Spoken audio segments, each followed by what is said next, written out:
Hello friends, இது ஆண்டோ.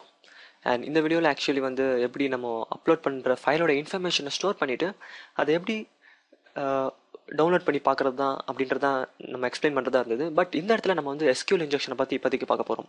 ஏன்னா நம்ம அப்லோட் பண்ணுற அந்த ஃபைலோட இன்ஃபர்மேஷனை ஒரு நம்ம டேட்டாபேஸில் இன்சர்ட் பண்ண போகிறோம். ஸோ இந்த இடத்துல நான் எஸ்கியூஎல் இன்ஜெக்ஷனை பற்றி சொன்னால் பர்ஃபெக்டாக இருக்கும்னு நான் நினைக்கிறேன். ஓகே, நம்மளுடைய இந்த எஸ்கியூஎல் இன்ஜெக்ஷனை பற்றி ஜஸ்ட் நம்ம அனலைஸ் பண்ணுறதுக்காக நான் வந்து என்னோட சொல்யூஷன் எக்ஸ்ப்ளோரர் ஒரு பேஜ் கிரியேட் பண்ணியிருக்கேன், SQL injection.spx அப்படின்னு ஒரு பேஜ்.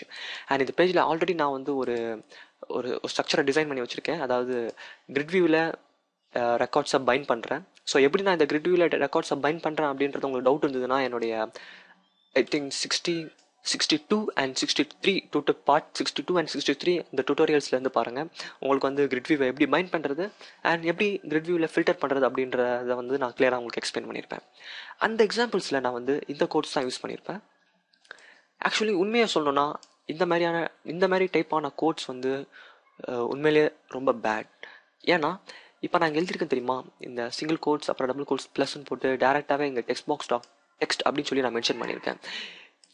இப்படி நம்ம கோட் எழுதுறது மூலியமா எஸ்கியூஎல் இன்ஜெக்ஷனுக்கு நம்ம வந்து வழி வகுத்துடுறோம். ஸோ இதை ஏன் எஸ்கியூஎல் இன்ஜெக்ஷன் எப்படி வேலை செய்யும் அப்படின்றத நம்ம முதல்ல பார்த்துடலாம். அதுக்கப்புறம் இப்படி கோட் எழுதாமல் எப்படி நம்ம எஸ்கியூஎல் இன்ஜெக்ஷன் அவாய்ட் பண்ணி எப்படி கோட் எழுதுறோம் அப்படின்றத நான் உங்களுக்கு இப்போ சொல்லித்தர போகிறேன். Okay, first simple. நான் என்ன பண்ணிக்கிறேன், என்னுடைய எஸ்கியூஎல் இன்ஜெக்ஷனுக்கு போகிறதுக்கு முன்னாடி நான் வந்து ஒரு சின்னதாக ஒரு எக்ஸாம்பிள் சொல்லிடுறேன். அதாவது இப்போ நம்ம யூஸ் பண்ண போகிற டேட்டாபேஸ் வந்து இந்த எக்ஸாம்பிளுக்கு நார்த்வின், நம்ம இந்த வீடியோ சீரீஸில் யூஸ் பண்ணிட்டு வர அதே டேட்டாபேஸ் நேம் தான். அண்ட் இதில் பார்த்தீங்கன்னா ப்ரொஃபைல்னு ஒரு டேபிள் இருக்குது. என்னுடைய பார்ட் 62 அண்ட் பார்ட் 63ல் நான் யூஸ் பண்ண அதே டேபிள் தான் இது. ஸோ நான் இந்த ப்ரொஃபைல் டேபிளை ரைட் கிளிக் பண்ணி டிசைன் வியூ போகிறேன். டிசைன் அப்படின்னு நான் கிளிக் பண்ணுறேன். ஸோ இது மூலயமா இந்த ப்ரொஃபைல் டேபிளில் என்னென்ன காலம்ஸ் இருக்குன்றது எனக்கு தெரிய வரும். Name, city, department, exam number. So இந்த ஐடின்றது பிரைமரிக்கு நம்மளுக்கு முன்னாடியே தெரிஞ்சது. அண்ட் இந்த ப்ரொஃபைல் டேபிளை ரைட் கிளிக் பண்ணி edit top to 100 rows. So அந்த டேபிளுக்குள்ளே என்னென்ன ரெக்கார்ட்ஸ் இருக்குது அப்படின்றது உங்களுக்கு டிஸ்பிளே ஆகும்.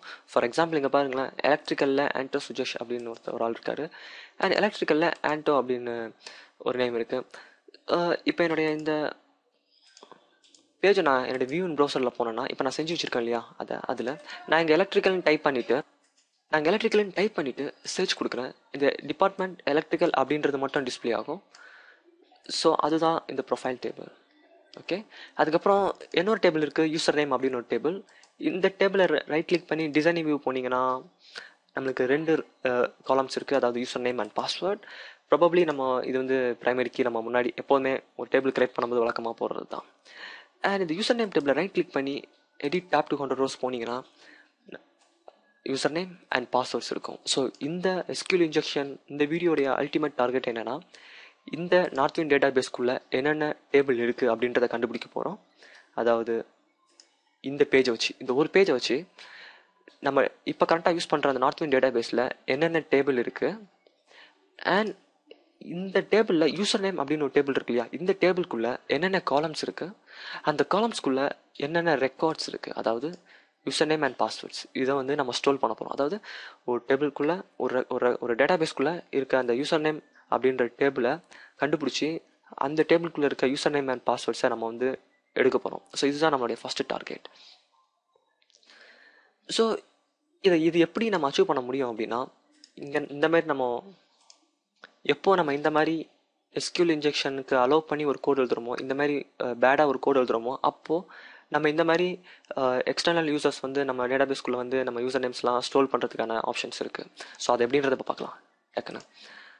Okay, simple. நான் அதுக்கு என்ன பண்ணிக்கிறேன், என்னுடைய ஃப்ரண்ட் எண்டில் கொஞ்சம் மாடிஃபை பண்ணிக்கிறேன். அதுக்கு என்னோடய டெக்ஸ்ட் பாக்ஸை ஜஸ்ட் கிளிக் பண்ணிவிட்டு என்னோட லெஃப்ட் ஆரோ கீ ப்ரெஸ் பண்ணுறேன் அண்ட் என்டர் ப்ரெஸ் பண்ணுறேன். அண்ட் என்னுடைய டெக்ஸ்ட் பாக்ஸை செலக்ட் பண்ணிவிட்டு என்னுடைய ப்ராப்பர்ட்டிஸ் பேனலில் போய்ட்டு மல்டி லைன் வச்சிடுறேன்.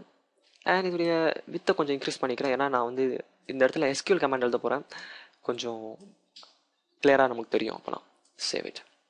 அண்ட் இப்போ நான் ரைட் கிளிக் பண்ணி வியூ இன் ப்ரௌசர். ஓகே, நமக்கு டெக்ஸ்ட் பாக்ஸ் கொஞ்சம் பெருசாகிடுச்சு. நான் இந்த இடத்துல எலக்ட்ரிக்கல்னு டைப் பண்ணிட்டு சர்ச் கொடுக்குறேன்.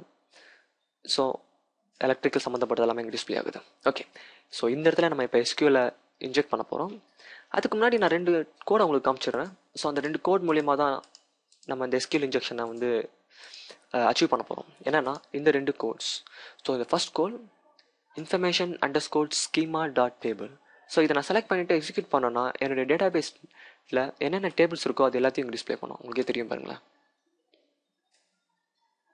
ஸோ என்னோட டேட்டா பேஸில் இருக்க எல்லா டேபிளுடைய நேமையும் எனக்கு இங்கே டிஸ்பிளே பண்ணும். அண்ட் என்னோட செகண்ட் query information_schema.columns. அண்ட் என்னுடைய யூசர் நேம்னு ஒரு டேபிள் இருக்குது இங்கே என்னுடைய டேட்டா பேஸில். அந்த யூசர் நேம்ன்ற டேபிளுடைய காலமுடைய இன்ஃபர்மேஷனை மட்டும் எனக்கு டிஸ்பிளே பண்ணும் அப்படின்னு நான் இந்த இடத்துல சொல்லியிருக்கேன். ஸோ செலக்ட் பண்ணிவிட்டு எக்ஸிக்யூட் பண்ணால் உங்களுக்கு தெரியும் இந்த யூசர் நேம் அப்படின்ற டேபிளில் இருக்க காலம்ஸ், அதேமாதிரி அதோடைய பொசிஷன்ஸ், அது வந்து நல்லபிளா இல்லையா அப்படின்ற ஒரு இன்ஃபர்மேஷன், அண்ட் அதோடைய டேட்டா டைப். ஸோ எல்லாமே நம்மளுக்கு இங்கே டிஸ்பிளே ஆகுது. ஸோ இந்த select all columns from information_schema.columns and where table name equal to username. So இது வந்து ஸ்டாண்டர்டான ஒரு கோடு. உங்களுக்கு எந்த டேபிள் நேம் வேணுமோ அந்த டேபிள் நேம் இந்த இடத்துல போட்டிங்கன்னா உங்களுக்கு அந்த பர்டிகுலர் டேபிளோடைய எல்லா ப்ராப்பர்ட்டிஸும் உங்களுக்கு கீழே டிஸ்பிளே ஆகும். ஸோ இந்த 2 கோட், இந்த 2 SQL query வச்சு தான் நம்ம வந்து இந்த SQL இன்ஜெக்ஷனை வந்து அச்சீவ் பண்ண போகிறோம். ஸோ அது எப்படின்றத பார்க்கலாம்.